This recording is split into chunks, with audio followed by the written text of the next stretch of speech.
What's up, everyone? Wrath2501 here to talk about my currently favorite game, World of Warcraft. Now, there have been several new developments in the game lately, and it's basically more than we've seen in like well over a year, so I wanted to talk about it. I know you guys don't like it that much, but I do. Okay, so there we go. The new expansion isn't even out yet, and there's been a lot in the last couple of months, and I think it does deserve some attention. I won't be talking about things that are coming up, like the return to Karazhan, so don't expect to see that here. Only things that have actually been implemented in the game, and what has happened in the WoW community. So we'll start right now. First thing is to get the biggest elephant in the room out of the way: demon hunters. Okay, there's only one thing I can say about that, at least to start off, and that is hail to the fuck yes. Blizzard did an amazing job here. The opening cinematic for them is so badass. Illidan, his new model, looks amazing. The starting zone looks awesome, and it's also fun. I mean, the starting zone is full of lore. It gives you real introduction to not only the demon hunters, but also the Illidari as a group. And playing as a demon hunter makes you feel like a total badass. You look awesome. Your abilities just scream bad motherfucker. And it's my favorite, especially, is the I-beam move. I mean, check this shit out. This is my favorite move in WoW ever. I love this starting zone. It's got multiple cutscenes. You know, the second one is epic as fuck, where you come back to the Black Temple and you see Illidan being captured, you know, okay, yeah. And you get to show off your badassness and take out a couple of these guards until Maiev goes all fucking Darth Vader on you. I mean, look at this, watch this. No. Lord Illidan has fallen. Illidari, avenge the master!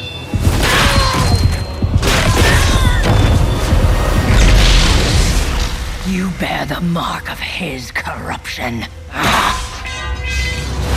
And so the demon's blood within you will be your prison!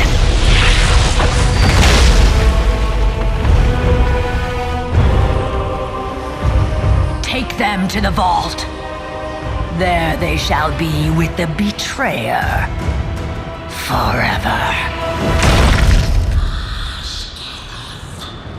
I mean, she just fucking owns you like nothing, holding you up, and all the other demon hunters, you all just get your asses whipped, and she grabs you like in a total force choke. And I half expect her to like say in a deep voice, "What have you done with the plans?" You know, it's just so fucking epic. The second part of the introduction to the Demon Hunter is the Vault of the Wardens. Also very fun. You get to see a sneak peek of a new dungeon or raid in Legion. I don't remember what it was going to be. If the Vault of the Wardens was going to be a raid or a dungeon. I'm not sure. Now, everything about the Demon Hunters is not all good. I do have some issues with the event itself. The first is the requirements. Use models, but to get the whole thing all in all. First of all, you have to have a level 70 or higher toon to make a Demon Hunter. I mean, that seems fine. You know, I mean, it's not that in and of itself isn't a big deal, but you need one on each server that you want to have a Demon Hunter on. I mean, that's just annoying. So, if you want a Demon Hunter on a new realm, like say, I recently got, just started getting into PvP, you have to level another toon first. In this game, we can only make so many characters at a time. So this causes us to waste a whole character slot on a toon we don't even really want. Another problem with that is, and this is just a personal one on my part, it's just what, I do see the logic behind it, but I have like a personal thing, and that is only one Demon Hunter per server. I know why Blizzard did this. It's to keep Demon Hunters from overpopulating the realms. I mean, just look at this clip from Ragtag's page. It was fucking hilarious. Check this out. Well, I can't say I'm surprised. I did predict this. So yes, we're doing it. 40 demon hunters against 40 demon hunters. Yeah, so I mean that's pretty much, yeah. I mean that would be every server, like everywhere. But I mean, can we just have like maybe 2 demon hunters per realm for those of us who like to play multiple like character genders and factions? I mean, yeah, I do have girl tunes. I mean, you've probably seen them. But I mean, if I want to make a horde demon hunter, I have to delete my alliance demon hunter. What? Why? I don't want to. Leave me alone. Stop that. Anywho, the last thing about the demon hunters that I wasn't particularly happy with is also a personal peeve, and that is the end of the starting event. You basically end it on the Broken Isles, as you see here, leaving the Vault of the Warden, but you can't see anything. I mean, you'll see here, as I try to get a better view, Khadgar keeps porting me back like a freaking troll. I just want to see a view, like from the entrance, like be able to see like a good distance, like all the way around for the entrance of the vault. You can port me back, but do it if I jump off of the cliff or something, and so try to get into the zone, you asshole. Okay, so that was Demon Hunters. Overall, a great addition to the game, just some personal preference issues I had with them. The next is the Legion invasions themselves. Once again, another good job by Blizz. The invasions are fun, action-packed, so many players. Enemies are tough, but not impossible. If you've got like a group of people, if multiple people are around. I mean, I did one practically solo, but it took forever. The commentary from the commanders at each invasion site is really funny, or just like kind of epic. It adds to the atmosphere that you're really fighting off a major invasion. It does give also a lot of much needed screen time to side characters that never really got it before, and some of them are hilarious. Like I love the ones in Gadgetzan. Blizzard did make a mistake of having 2 fuel available at a time at first. There were only 2 up at any time, and they only like popped up every 4 hours. So once you did them, you had to wait like 4 hours for them to come up. I know that's been fixed now. I mean, now there's all 6 of them up all the time. But at first, it was just really annoying. I mean, you didn't really get to sink your teeth into the invasions. Now we can, but I just thought they started off pretty bad. Another problem I had is that they often were far away from the Alliance starting areas. You know, I mean, the first ones were always in, like, Tanaris and over Hillsbrad foothills. You know, that was kind of annoying. I mean, I really wanted to get the ones in Westfall, but they were kind of uncommon. But that's also been fixed now, so it's not a big deal. Another good thing about the invasions is they drop pretty decently good gear. I mean, it's all eye level 700, which isn't great, but it's good if you're leveling up a tune that just made it to level 100, or if you're leveling up, gearing up your Demon Hunter. And also, you can actually buy all of the gear. Like, say you like playing as one character specifically for the invasion, most likely it's going to be your Demon Hunter. You can actually buy the full armor sets as a transmog set for all your other tunes, for all the different armor classes, cloth, mail, plate. They all have it all available, and you can buy it using the in-game currency, the nether shards, which you get from the invasions. So I think that's really good. So that way you don't have to spend hours and hours grinding trying to get one specific piece of gear that just refuses to drop. Like, you want to get the plate chest piece, and no matter how many times you do it, it just refuses to drop. So you can actually avoid that, which I think is really great. Another thing I actually like the most about them is the weapons you can get, because they can be upgraded from level 700 to level 725. Getting weapons like that is actually kind of hard, even from a heroic raid of Hellfire. Actually, there isn't much about the Legion invasions beyond that, but I am wondering if this stuff is going to disappear after the Legion expansion actually goes live, so I am grinding the hell out of it. Next is the Broken Shore event. I mean, I loved and hated this at the same time. Okay, so let me explain that. The event was fun and had great lore involved, but I am sad about the actual ending of the event. Okay, big time spoiler alert for all of you who've been living under a rock and have not seen it. Spoiler, spoiler, spoiler. Okay, don't hate me. Varian dies. Just look at this. We can't break free!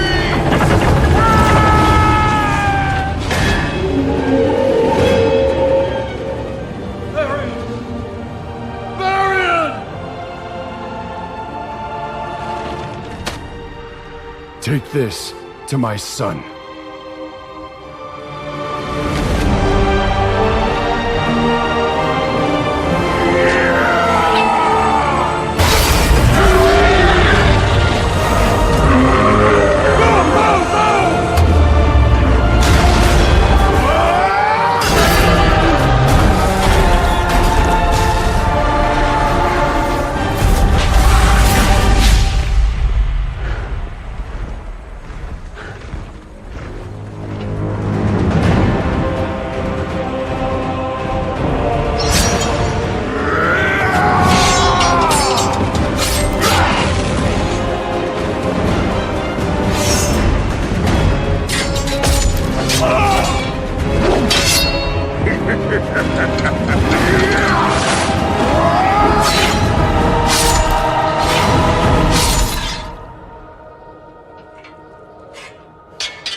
You will be remembered as the king who sacrificed his life for nothing.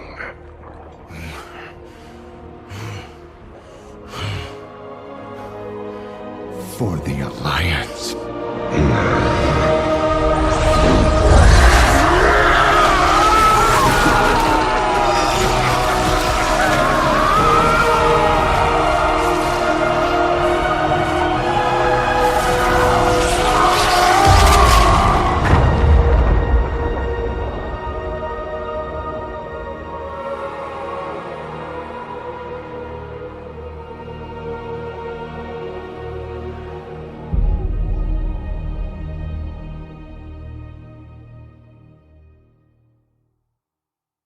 This shit broke my fucking heart. At least Varian showed he knew the ways of boss by going out like one. But the downside is, Vol'jin, on the other hand, went out like a bitch. This is not because I hate the Horde or anything. I don't care for the Horde, but I don't hate them. I just thought this was a huge waste on Blizzard's part. Blizzard spent all of Mists of Pandaria building up Vol'jin, making him into a great leader, and then he does nothing in Warlords of Draenor. And then, when the new expansion hasn't even really hit yet, he just dies to some rank-and-file red shirt demon.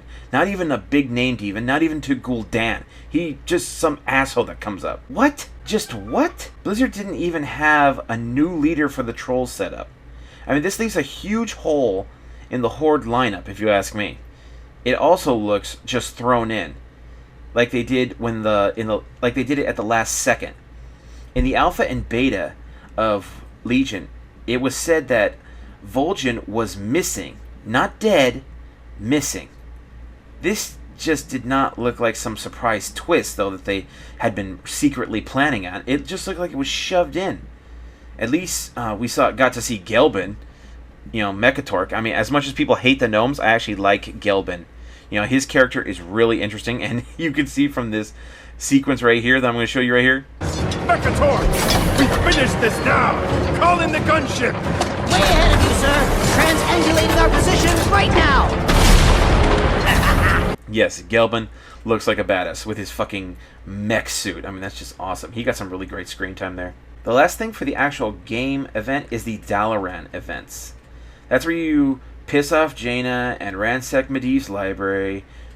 This is just like a little quest chain. It doesn't have any great reward at the end of it. I mean, I was hoping for a little something, like maybe a decent pile of a couple hundred gold or something, but you don't really get anything for it.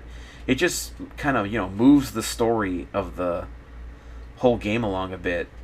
I do like the part where you revisit Ulduar and see how things have gone since you wrecked the place, which is cool. And it actually seems like a theme park. It's just hilarious. Other than that, it doesn't really do much for you. It just continues to set up for Legion.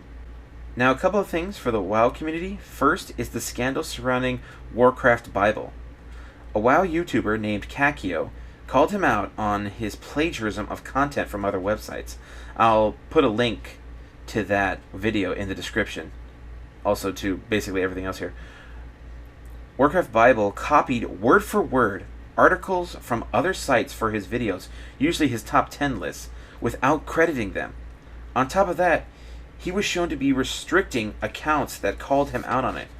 Kakio used a secondary account and asked him about it to find that Bible then banned his account from commenting on his vids. Other people could not see the comments that Kakio's second account was putting on this video about this plagiarism. Other YouTubers have commented on this and done their own videos on the subject. I think even another YouTuber named Ragtag did something about it. I wasn't going to do this until I saw that Warcraft Bible had done an apology video, but a few days later, it was gone. I mean, I was willing to give him the benefit of the doubt. I mean, he's obviously young. He's like 18 or something. And yeah, we've all done stupid things when we were kids and all that, but when it looks like you're trying to sweep it under the rug by, removing your apology video and then trying to flood your page with content, it seems like you're trying to use the government's idea of weapons of mass distraction. I understand that Warcraft Bible wants to make money off of his channel. I mean, he's got a lot of ways of making money on his channel. I mean, hell, I want to make money on my channel.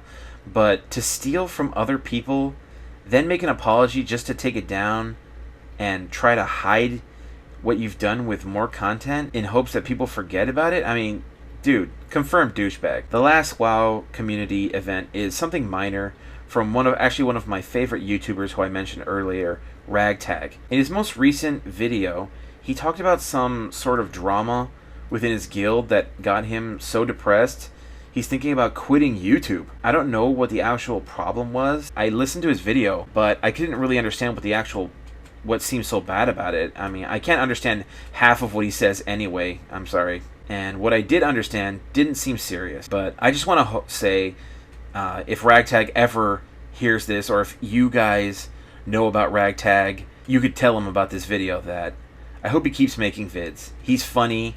He does have good content. He does show great imagination in his content, even if he is a horde pig. So I ask you, Ragtag, if you're watching this or ever watch this, are you going to lay there with your balls chopped off, or are you going to get up, pick up your balls, and go destroy theirs? So those are my thoughts on recent WoW developments. I hope you found this informative, and I hope it brought some new things to your attention. Links to everything I mentioned here in the description, even Warcraft Bible, as much of a douchebag as he is. So, like, comment, subscribe, and I'll see you guys next time. Now, you are prepared.